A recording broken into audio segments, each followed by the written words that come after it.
What's up, guys? Welcome back to Rosie Wrestling. I'm Safe. And I'm Massa. And today we're going to be previewing the long-awaited Royal Rumble, the start of the road to WrestleMania. And we're actually going to be at the event, so we're super excited. And look for a vlog next Friday of us at the event. But let's go right into the event. Let's start with the tag team matches. First of all, the SmackDown tag team titles are on the line. The Usos defending their titles in a 2 out of 3 falls against Chad Gable and Shelton Benjamin. What do you think of this? So the build to this match was actually pretty cool. It all started, I think, at Clash of Champions when they had the big tag match, the Fatal 4-Way.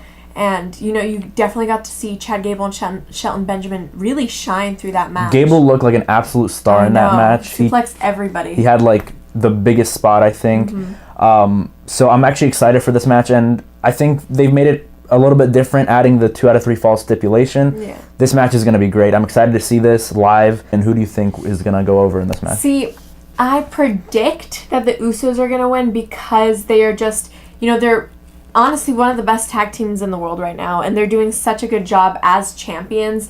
And WWE really likes them as champions, so I think that they're going to go over in this one.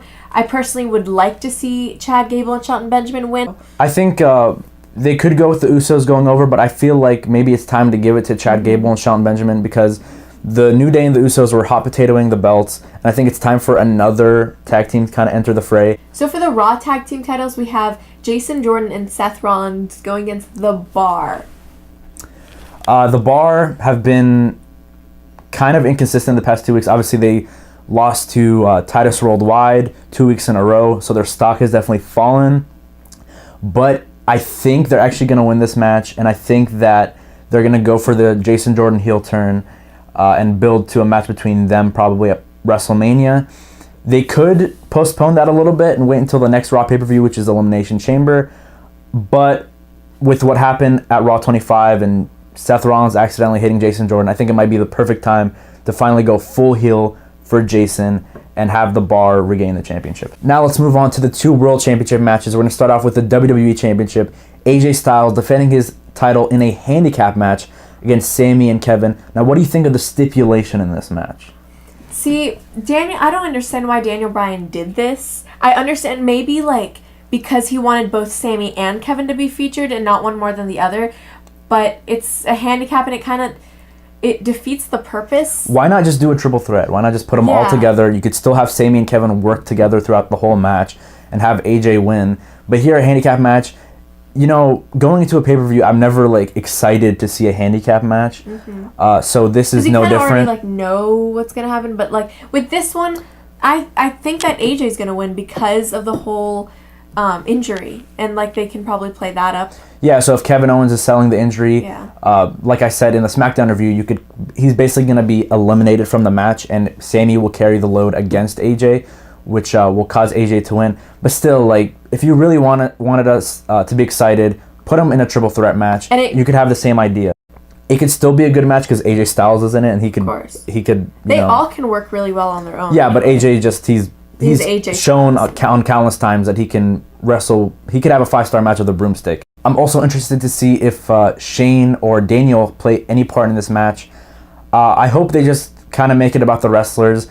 I understand Shane and Daniel do have a mini feud going on, but the past few times with Sami and Kevin, it's been more about Shane and Daniel and less about the actual talent. So hopefully we just see a good match from them, and hopefully AJ goes over because, like I said in the SmackDown review, co-champions is just an awful idea, and the WWE Championship hasn't really been treated amazing in the past few months. So for the Universal title, we have Brock Lesnar, the champion, defending his title in a triple threat match against Kane and Braun Strowman.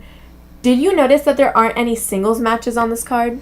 Yeah, I'm not really surprised because at the end of the day, it's a Royal Rumble, but yeah, I mean, you have a triple threat here. Maybe that's why they did the handicap match with AJ, Sami, and Kevin, because they don't want to have 2 triple threat matches on the same card. Mm-hmm. I'm not really too bothered by it. It's not really a big deal. And the pre-show will probably have a single match or 2. But as for this match, Kane has been a non-factor. I know. At least if you're going to have him in there, make him feel like a viable threat. Make him feel like maybe he'll win the title. But he's just kind of been an afterthought. And you know why he's in this match. Yeah. He's there to take the pin. So as for Brock and Braun, I think this can really only go realistically in one way, or at least it would make sense that Brock would win here. Because they're trying to go for Brock Lesnar and Roman Reigns at Mania, so. Exactly. So what they could possibly do, just to make it like a little bit unpredictable, is have Braun win the title by pinning Kane. So Brock has nothing to do with. Basically, Brock didn't really lose the belt, and then he could drop the title in a elimination chamber match, and have Brock win it again. But I feel like that wouldn't be great for Braun, because I feel like his first title run should actually like mean something. So maybe have like, I'm looking way down the line here, but maybe have Braun win his first title against Roman a few months down the line. So here, maybe a lot of people want Braun Strowman to win, but for me, it makes sense for Brock to go over. I just don't want him to be a transitional champion. Exactly. So next, let's go on to the Royal Rumble matches. Let's first start off with the Women's Royal Rumble match. Now, I really feel that this should start the show, because I don't really believe there should be two Royal Rumble matches after another. But as for this match, who do you think is going to win it? This is hard for me. This is such a momentous event, momentous day, because it's a first time. Yeah, first time, and of course, so excited to witness it. But I don't know. I'm thinking Asuka, because they're building her up as a star, go against Alexa, and Alexa hasn't really been doing much, so I guess like they kind of want to take the belt off of her. But this is hard. This could go a lot of ways. Honestly, I honestly disagree with that. I don't think it could go a lot of ways. I think you really have two realistic winners.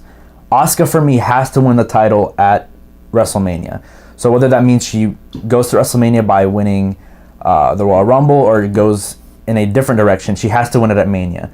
Another thing is, if you're going to have Ronda Rousey wrestle at Mania, it has to be against Charlotte. But Ronda Rousey is a star. But she's a big draw for she's going to be a big draw for the company, and she's going to really change women's wrestling. She actually did go on the record saying that the rumors aren't true that she's going to be at the Royal Rumble. This could just be... Yeah, so apparently she will be like out of the country or something like that, according to TMZ. But of course she's going to say that. There's no way she's going to be like, yeah, catch me at the Rumble, I'll be there. Yeah. It's supposed to be a surprise. So of course she's going to say that.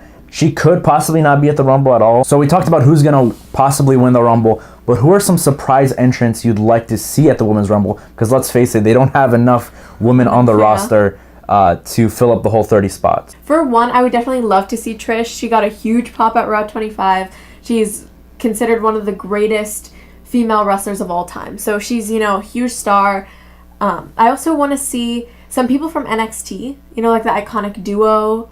That would be really cool. I think it's almost 100% that we're going to see some NXT people. Yeah. Main event of the Royal Rumble, which is the Royal Rumble match itself. There's a lot of speculation on who people think are going to win. So, obviously, the one that would make a lot of sense would Roman to win it. But he did win it in Philly a few years ago, and you know what happened then. He got booed out the building. Even The Rock couldn't save him. So, Roman is a direction they could go in. I personally don't hope they go in that direction. But one of the other favorites is Shinsuke Nakamura. That's the person I want to win personally. That's the match we want to see, AJ Shinsuke. And, they did have some stare downs. I remember that stare down on Money in the Bank. That alone got a big pop. Like, if Vince was smart, and if the WWE were smart, they would go in that direction. So now at the Rumble, usually there's a surprise entrant. Not every single year, but mostly. And a lot of people have been saying Daniel Bryan. He's actually on the betting odds. And that's wishful thinking. We don't know for a fact if he's cleared or not, because, whatever you hear is not always true. I haven't checked the betting odds in a few days, but last time I did check, he was third favorite to win. So that's it, ladies and gentlemen, for the preview of the Royal Rumble. Please tell us your predictions in the comment section below. Don't forget to like, share, and subscribe, and comment down below any suggestions that you have for us. And we'll see you in our next video.